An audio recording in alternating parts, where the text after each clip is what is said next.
Hey everybody, welcome to another episode of Mothering with Rum. Thanks for joining me. Thanks for watching the video.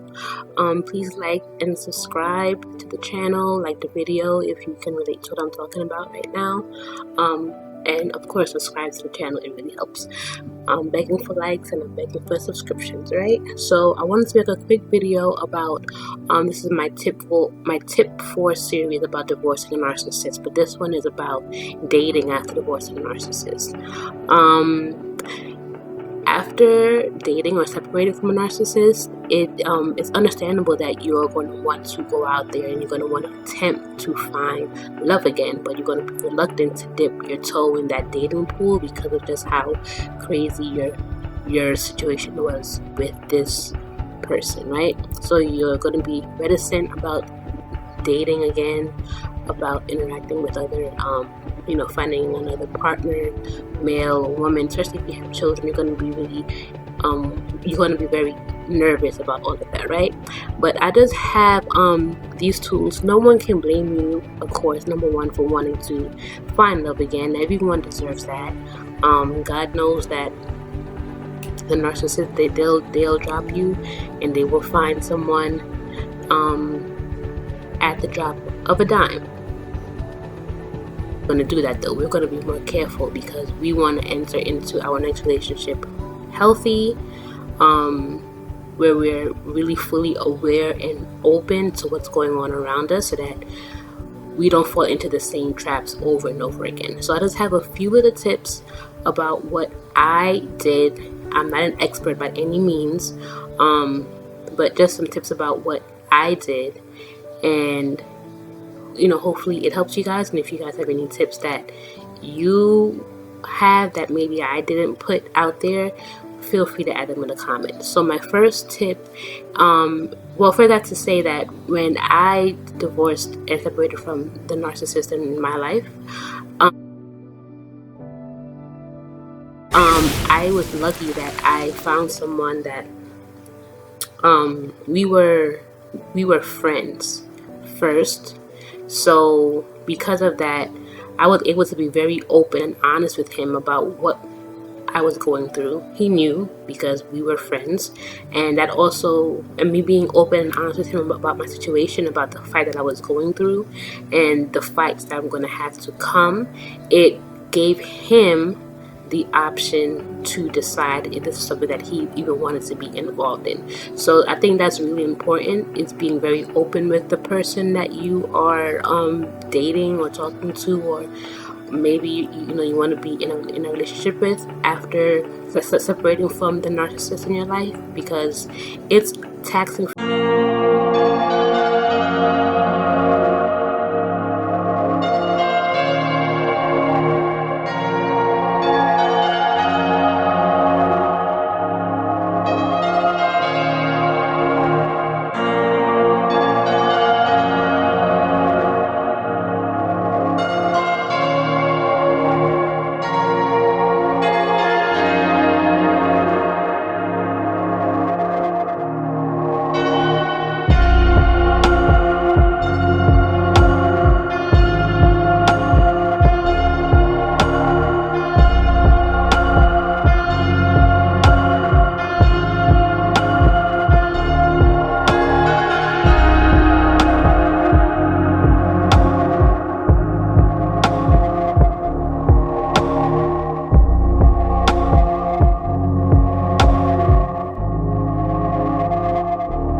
with someone. So he wanted to one up me.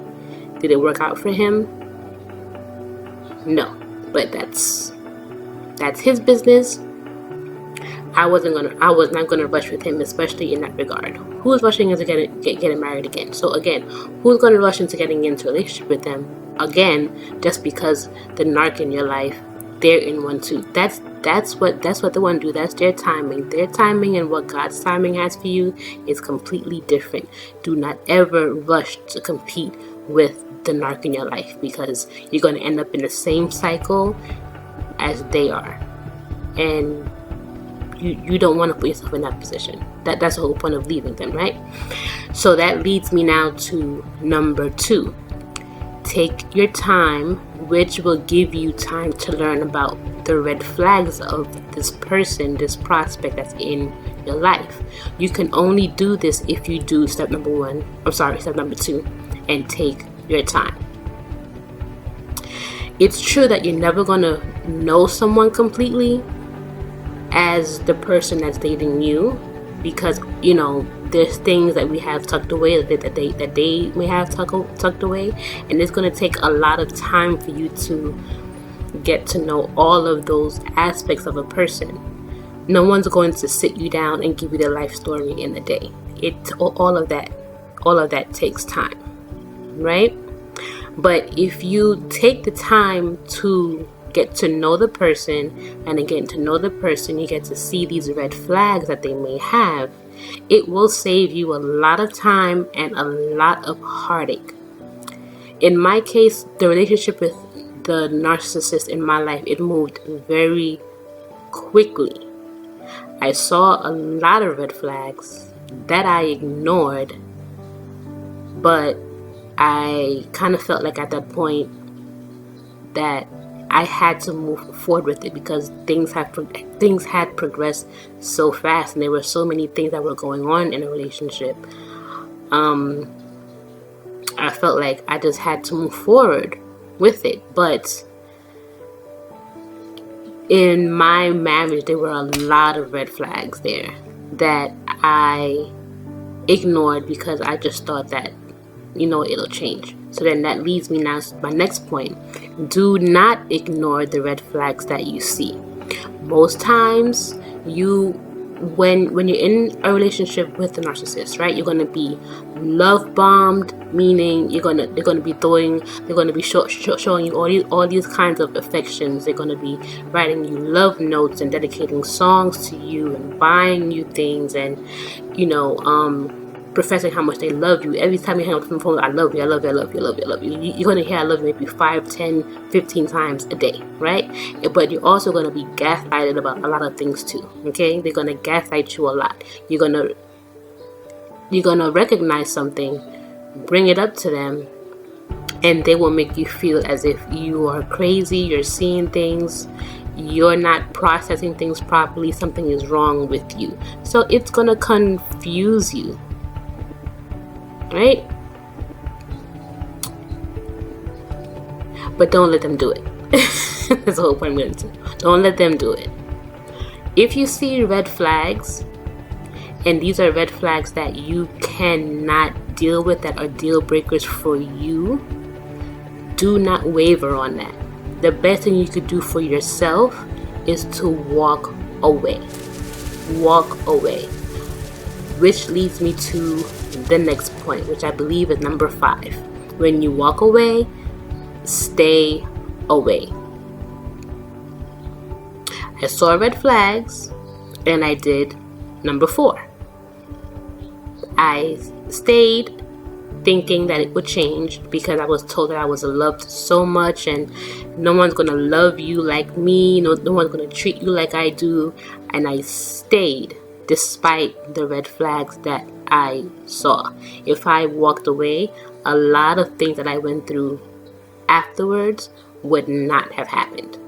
I think I would have had a much cleaner slate if I had just picked up and I had just walked away from the red flags. So you walk away, you stay away. You don't go back. Things got worse for me as I stayed, and especially after we got married, and I was like, you know what? this is not good for me, and most importantly, I don't want my kids to grow up in this kind of environment. And that's when I have to start planning an exit strategy for my children and for myself. Okay, so just really quick tips. Like I said, I'm not any kind of relationship expert or narcissist personality disorder expert. I'm just going based on the stuff that I see and people that I have in my life that are narcissists. Okay, again, I know they aren't any perfect people out there. Not every man or woman is evil or malicious or have bad intentions. And sometimes relationships, they just don't work out. But don't allow the narcissist or the ex-narcissist in your life to make you feel like you will never find love again. That is not true. I was told, well, I mean, you have 2 small kids. Who's gonna want you when you have 2 small kids? The same person that wanted me then, they want me now. And it's been a minute. And I've always said I'm much happier divorced than I was married. Not only because okay, I have somebody in my life, but because of the peace that I gained leaving and removing the narcissist from my life. And maybe that's another point too, where you leave the narcissist, and yes, you may want to date at some point, and you're gonna wanna find someone, because like I said, we all want to have someone that loves on us and that we can love on. But there's gonna be a time where you made us need to focus on yourself and focus on really getting to know yourself again, so you know what you want, what you don't want, what you're not going to accept. And then when you get to that point, you can go through these 4 or 5 steps or whatever extra steps you may have that I didn't do. Maybe I just skipped something, and then and you come out of it really much wholer. I'm sorry, that's not a word. But you come out of that relationship more complete than when you entered it, and more peaceful and more smarter than when you entered it. And that's what it's all supposed to be about. It's about getting better as you go, right? Narcs are good for that. Like I said, they're good for telling you that you're never going to find anyone again. No one's going to love you like I did, or no one's going to do for you like I did, or whatever. And it's like, well, okay, well, that's fine, because I can do it for myself. That's another point too. But I guess that's for another video. And yeah, that comes with like the saying that someone told me when it comes to like people like my ex, like especially like. Yeah, the grapes are sour until the grapes aren't there anymore. I was perfectly fine. I was, you had no issues with me that I knew of, that you spoke outwardly of, until I left. And then I was the worst person in the world. But that's just all, again, smoke screen. Blah, blah, blah. So these are just tips that I used to be careful moving forward, and hopefully they will help you as well. Again, thanks for watching the video. I would appreciate if you guys would like this video, subscribe to the channel. Feel free, please leave comments in the comment section below, and let me know if you guys have any extra tips that maybe can help someone else out as well. Okay, all right, you guys take care, and I will see you. Figure this out, and I will see you on